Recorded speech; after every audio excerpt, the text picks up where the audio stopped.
Jung's most terrifying case study wasn't about mental illness. It was about what happens when a perfectly sane mind encounters something the unconscious simply cannot process. In 1907, Jung documented a patient whose psyche literally snapped under the weight of repressed material that had accumulated for decades, not through trauma or genetic predisposition, but through what Jung called the catastrophic failure of psychological defenses. The patient appeared completely normal. Successful career, stable relationships, no history of mental health issues. But Jung discovered that beneath this functional exterior, their unconscious had been systematically rejecting massive amounts of psychological material. And when those defenses finally collapsed, the result was what Jung called psychic fragmentation, a complete breakdown of the boundary between conscious and unconscious reality. But here's what made this case so terrifying. Jung realized that this wasn't an isolated incident of psychological breakdown. It was a preview of what happens when modern civilization creates conditions that force the human psyche beyond its natural limits. The patient wasn't mentally ill. He was psychologically ahead of his time, experiencing the inevitable result of living in a world that demands complete disconnection from unconscious wisdom. Today, I'll reveal Jung's most terrifying discovery about what happens when the unconscious snaps. Why it happens to people who seem perfectly stable. The warning signs Jung identified that predict this catastrophic psychological collapse. And most importantly, how Jung developed a method for conscious breakdown that prevents unconscious explosion. The case that changed Jung's understanding forever. The case began in Jung's early practice before his break with Freud during what Jung would later call his most productive period of clinical observation. A 42-year-old businessman named Friedrich came to Jung complaining of what he called episodes of unreality.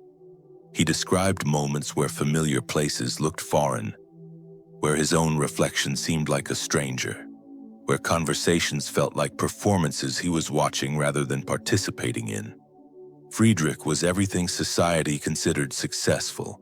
He managed a profitable manufacturing company, maintained a respectable marriage, belonged to the right social clubs, and had never experienced what anyone would recognize as psychological problems. His colleagues respected him as level-headed and rational. His family viewed him as dependable and strong. By every external measure, Friedrich represented psychological health and social adaptation. Jung initially suspected dissociation or early psychosis, but psychological testing revealed something unprecedented. The patient's conscious mind was functioning perfectly. His memory was sharp, his logical reasoning intact, his emotional responses appropriate to situations. Yet Jung detected what he called massive unconscious pressure building beneath the surface. Jung wrote in his private notes, "The patient presents a paradox that challenges our understanding of mental stability. His ego structure appears not just intact but exemplary. Yet I sense enormous psychological tension, as if his psyche were a perfectly constructed dam about to burst under pressure no one can see." Through careful analysis using his word association test and dream interpretation, Jung discovered that Friedrich had spent his entire adult life systematically rejecting any psychological material that threatened his carefully constructed self-image. Anger, vulnerability, creative impulses, spiritual longings, sexual fantasies, aggressive thoughts, anything that didn't fit his identity as a rational, successful, morally upright man had been pushed into the unconscious with ruthless efficiency. He had created what I call a false paradise of consciousness, maintaining psychological comfort by refusing to acknowledge vast territories of his own psyche. But the psyche does not simply discard what consciousness rejects. It stores, processes, and eventually demands recognition of all repressed material. But Jung discovered something that would revolutionize his understanding of psychological breakdown. The unconscious doesn't simply store rejected material indefinitely like some passive psychological storage system. It actively processes, amplifies, and eventually demands integration of repressed contents through increasingly powerful means. And when conscious resistance becomes too strong for too long, the unconscious can literally overpower conscious control in what Jung called autonomous complex activation. Friedrich had unknowingly created the perfect conditions for what Jung termed psychological pressure cooker syndrome. Every rejected emotion, suppressed impulse, and denied aspect of his personality had been building pressure in his unconscious for over 2 decades. His rigid conscious control, which appeared to be his greatest strength, had actually created the conditions for catastrophic psychological failure. The hidden architecture of psychic collapse. Jung's analysis revealed that Friedrich's case followed what Jung called the universal pattern of unconscious revolt. This wasn't random psychological breakdown, but a predictable process that Jung observed across multiple patients who shared similar characteristics. The psyche operates according to principles of equilibrium that cannot be violated indefinitely. When consciousness becomes too one-sided, too rigid, too divorced from unconscious wisdom, the unconscious will restore balance through whatever means necessary, including the complete overthrow of conscious control. Jung identified that the human psyche naturally functions through what he called the principle of compensation. When consciousness emphasizes certain qualities excessively, the unconscious automatically develops the opposite qualities to maintain psychological balance. But this natural compensatory process only works when there's some communication between conscious and unconscious layers of the psyche. Friedrich had unknowingly severed this communication through what Jung called systematic dissociation. Every time his unconscious tried to provide compensatory material through dreams, intuitions, emotional responses, or spontaneous thoughts, Friedrich's conscious mind immediately suppressed or rationalized away these communications. The patient had trained himself to recognize and eliminate any psychological content that didn't fit his conscious self-concept. This created a state of psychological civil war between conscious control and unconscious wisdom. The result was what Jung termed shadow accumulation disorder. All the rejected psychological material didn't disappear. It accumulated in what Jung called autonomous complexes, semi-independent psychological systems that developed their own energy, intelligence, and agenda separate from conscious control. Imagine trying to hold multiple beach balls underwater simultaneously. The more balls you try to hold down, the more energy is required, and the more violent the explosion when your strength finally fails. Friedrich's unconscious contained decades of beach balls that he had been forcing underwater through sheer willpower. The 3 stages of unconscious collapse. Jung documented that psychological collapse follows a predictable 3-stage pattern, what he called the architecture of psychic breakdown. Understanding these stages became crucial for Jung's later development of preventive intervention techniques. Stage 1. The pressure-building phase. Jung observed that before collapse, patients experience what he called compensation overload. The unconscious works overtime trying to balance the one-sided conscious attitude through dreams, slips of tongue, physical symptoms, and inexplicable emotional reactions. The psyche seeks equilibrium through natural law, not moral choice. When consciousness becomes too rigid, too defended, the unconscious increases pressure until balance is restored, one way or another.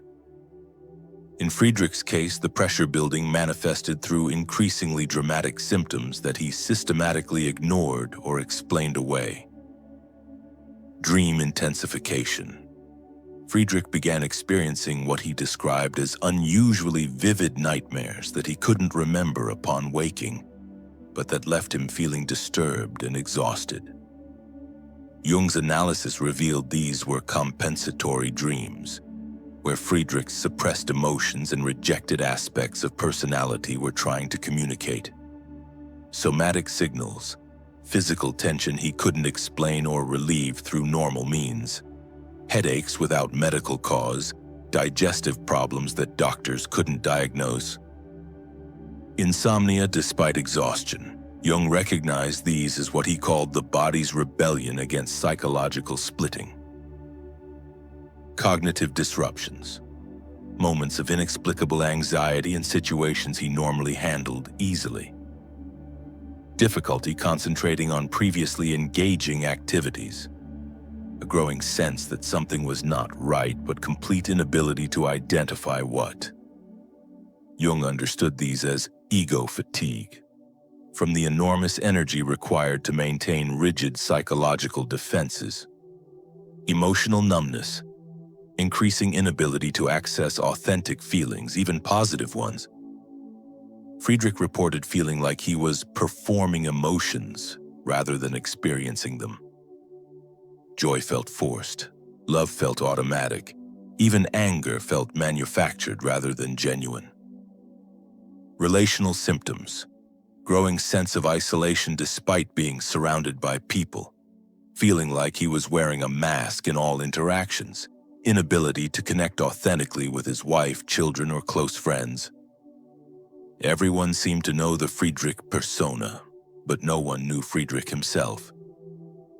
Jung realized these weren't symptoms of illness. They were warning signals from an unconscious system under extreme strain, desperately trying to restore psychological balance before complete systemic failure occurred. The unconscious doesn't wait for convenient times to demand attention. It begins gently with dreams and intuitions, escalates to physical symptoms and emotional disruptions, and finally resorts to complete system override when all other communication attempts are ignored. Stage 2, the defense breakdown phase. Jung discovered that psychological defenses don't fail gradually like a dam slowly eroding. They collapse suddenly and catastrophically when the accumulated pressure exceeds their structural capacity. This phase typically happens during what appears to be ordinary circumstances, which Jung found particularly significant. The mind's protective mechanisms are not infinitely elastic. Push them beyond their breaking point and they don't bend gracefully. They shatter completely, often triggered by seemingly minor incidents that become the last straw in a system already overwhelmed. In Friedrich's case, the breakdown began during what should have been a routine business meeting. He was presenting quarterly reports to his board of directors, something he had done dozens of times before. But suddenly he couldn't remember why he was there. The faces around the table looked unfamiliar, threatening, almost demonic. His own voice sounded foreign when he tried to speak, as if someone else were speaking through him. Jung documented Friedrich's description. The patient reported feeling as though he were watching his life through thick glass, present but completely disconnected, observing but not participating. He described the sensation as watching someone wearing my life like an ill-fitting costume. Yet this wasn't psychosis in the traditional sense. Jung realized it was what he called defensive dissociation, the mind's emergency response when normal psychological boundaries become overwhelmed by unconscious pressure. The ego temporarily disconnects from overwhelming psychological material as a protective mechanism. But Jung observed something crucial. During this disconnection, Friedrich glimpsed aspects of himself he had spent decades denying. He saw his own face in the boardroom mirror and recognized emotions he had never acknowledged: rage, terror, profound sadness, desperate longing. For a few moments, his rigid psychological defenses were completely offline, and his complete psychological reality became visible. The breakdown of defense mechanisms, while terrifying to experience, often provides the first glimpse of psychological wholeness the individual has had in years. They see not just who they think they are, but everything they actually are. Friedrich's colleagues noticed nothing unusual. To them, he simply paused mid-sentence, looked confused for a moment, then continued his presentation normally. But internally, Friedrich had experienced what Jung called a preview of unconscious contents that would soon demand full integration. Stage 3, the unconscious flooding phase. Most terrifyingly, Jung observed that once defenses collapse completely, the unconscious doesn't gradually reintegrate its contents with consciousness.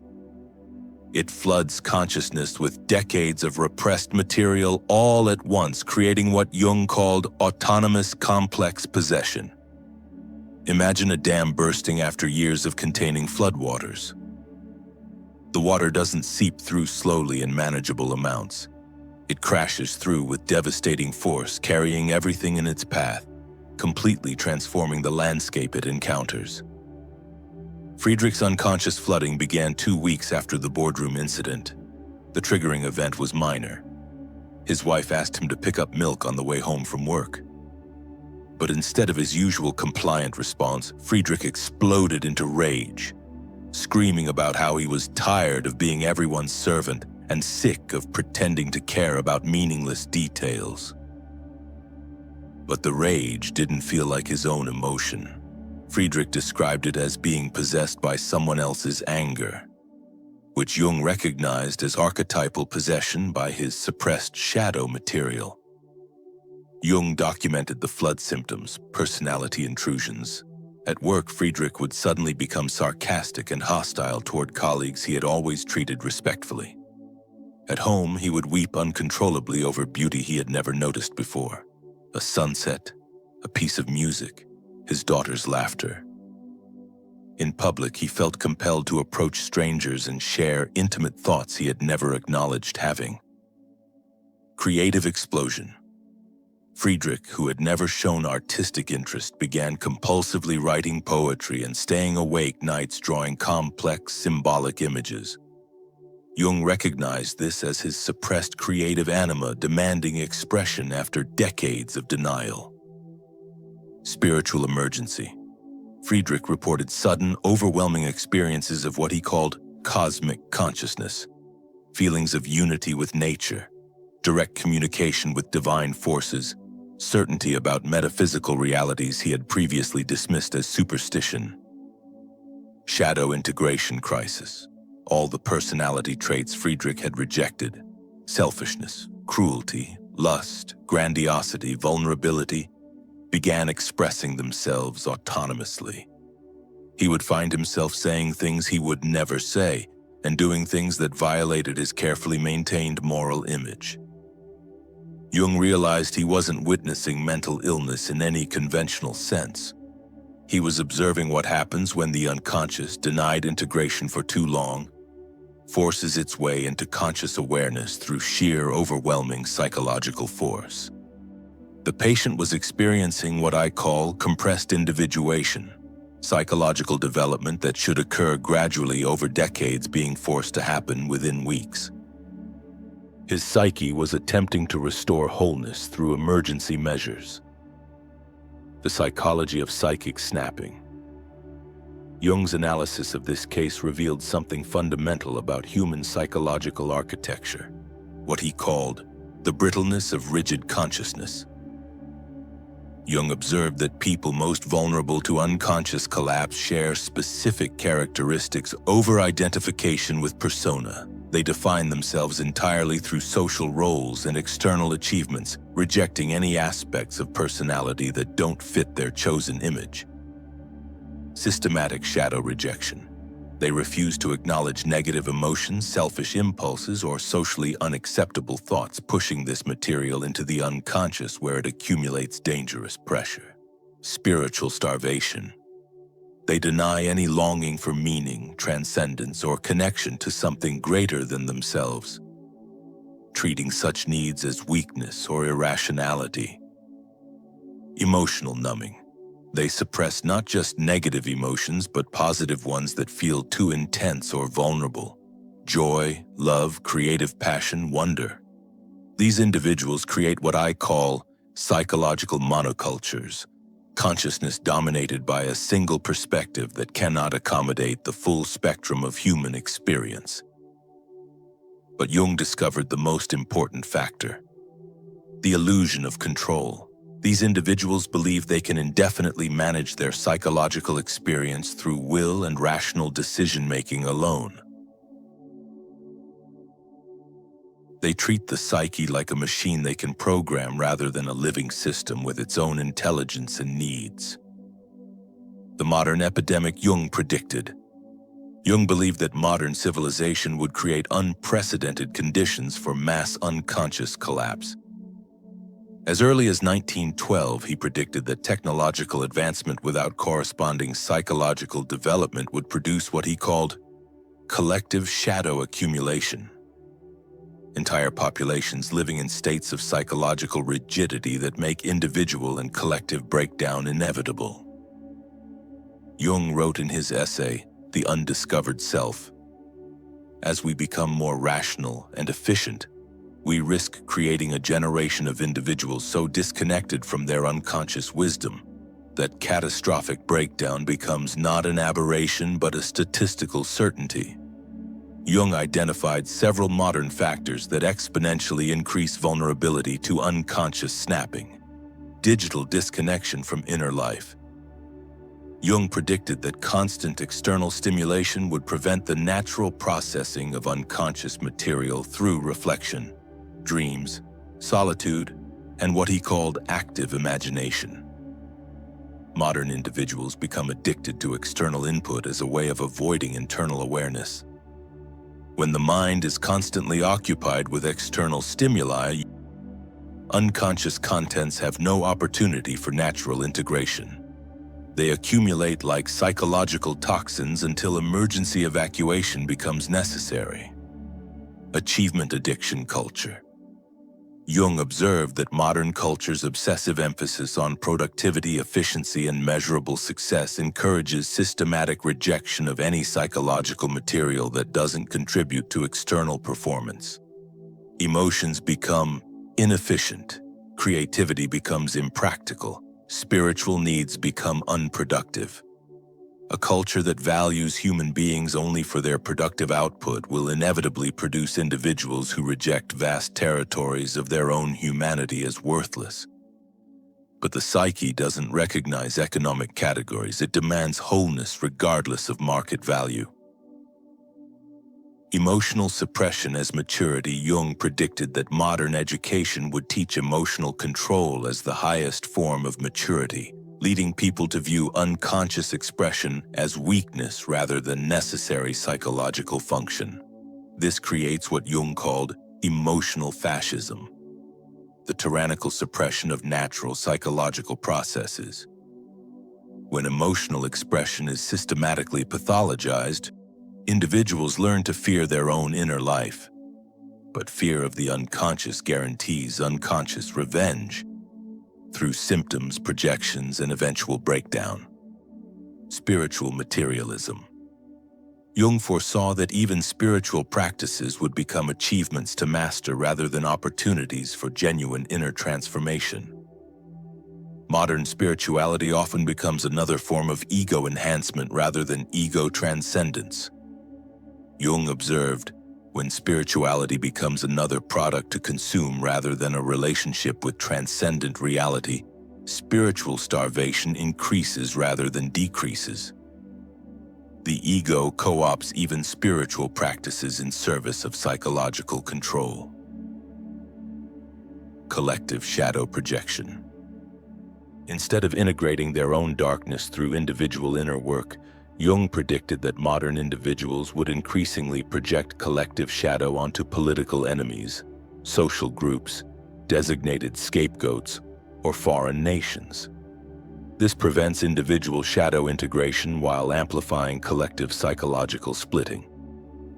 A civilization that systematically rejects the unconscious wisdom of its individuals will inevitably face collective breakdown when that rejected material demands recognition through social symptoms, political extremism, and mass psychological contagion. Pharmaceutical consciousness. Jung predicted the development of chemical approaches to psychological symptoms that suppress natural psychological processes rather than supporting conscious integration. While Jung wasn't opposed to medical intervention when necessary, he worried about using pharmaceuticals to avoid necessary psychological development. If we use chemistry to suppress the psyche's natural signals for integration, we risk creating entire populations living in psychological suspension, functional but never whole, productive but never authentic. The warning signs Jung identified. Jung developed specific indicators that predict imminent unconscious collapse, what he called the early warning system of psychic emergency. Physical symptoms: chronic tension that doesn't respond to relaxation, sleep disturbances with intense but forgotten dreams, unexplained fatigue despite adequate rest, physical symptoms with no medical cause. The body often knows before the mind that psychological integration is failing. Emotional signals: increasing irritability over small issues, emotional numbness in situations that should evoke feeling, sudden, inexplicable mood swings, feeling like you're performing your own life. Cognitive changes: difficulty concentrating on previously engaging activities, sense that familiar environments look strange or foreign, increasing cynicism about things you once valued, feeling disconnected from your own thoughts and decisions. Relational patterns: growing isolation from others, even those you care about, feeling like you're wearing a mask in all interactions. Inability to access authentic emotions in intimate relationships, sense that others wouldn't recognize the real you. These symptoms represent the unconscious attempting to restore psychological balance through whatever channels remain available. Jung's integration protocol. Jung developed what he called conscious breakdown, a therapeutic approach that allows controlled integration of unconscious material before catastrophic collapse occurs. Phase 1. Recognition without judgment. Jung taught patients to acknowledge psychological material they'd been rejecting without immediately trying to fix or eliminate it. The goal is not to become comfortable with uncomfortable emotions, but to become conscious of them as valid aspects of psychological reality. This meant learning to observe anger without acting on it, acknowledge sadness without being consumed by it, and recognize selfish impulses without defining yourself by them. Phase 2. Active imagination. Jung developed techniques for conscious dialogue with unconscious contents. Rather than waiting for the unconscious to force its way into awareness, patients learn to invite controlled interaction. Active imagination allows the ego and unconscious to meet on neutral ground, preventing the violent overthrow that occurs when integration is denied too long. Phase 3. Shadow integration. The most crucial phase involved consciously acknowledging and integrating rejected aspects of personality, not acting them out destructively, but recognizing them as legitimate parts of the whole self. Integration doesn't mean becoming your shadow. It means acknowledging that your shadow exists and learning to channel its energy consciously. Phase 4. Individuation. The ultimate goal was what Jung called psychological wholeness, the conscious integration of all aspects of personality into a unified but complex identity. Individuation is not perfection, it is completeness. The conscious acknowledgement and integration of everything you actually are rather than maintenance of who you think you should be. The patient's recovery. Jung's original patient spent 2 years in what Jung called controlled disintegration and conscious rebuilding. Instead of sudden, overwhelming breakthrough of unconscious material, the patient learned to invite gradual integration. He began expressing creativity he'd suppressed, acknowledging vulnerability he'd denied, and allowing emotional depth he'd avoided. Jung wrote about his transformation. The patient learned that psychological breakdown was not something to be prevented at all costs, but something to be engaged consciously rather than suffered unconsciously. The patient didn't become a different person. He became more completely himself, integrating aspects of personality he'd spent decades rejecting. His career continued, but with greater meaning. His relationships deepened as he became more authentic. His sense of aliveness returned as he stopped performing his life and began living it. True healing doesn't eliminate the unconscious. It creates conscious relationship with unconscious wisdom. The choice Jung offers. Jung's terrifying case study reveals a fundamental truth about human psychology. The unconscious will be integrated one way or another.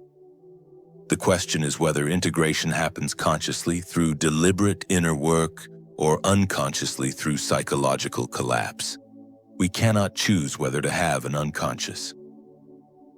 We can only choose whether to develop conscious relationship with it. The patient who snapped had spent decades believing he could control his psychological experience through rational management alone. Jung showed him that psychological health requires conscious engagement with all aspects of the psyche, not just the socially acceptable ones. Jung's message is both warning and invitation. Your unconscious contains not just rejected negativity, but rejected vitality, creativity, and authentic power. When you systematically deny these aspects of yourself, you don't eliminate them. You force them to demand recognition through increasingly dramatic means. The terrifying truth Jung discovered isn't that the unconscious can snap.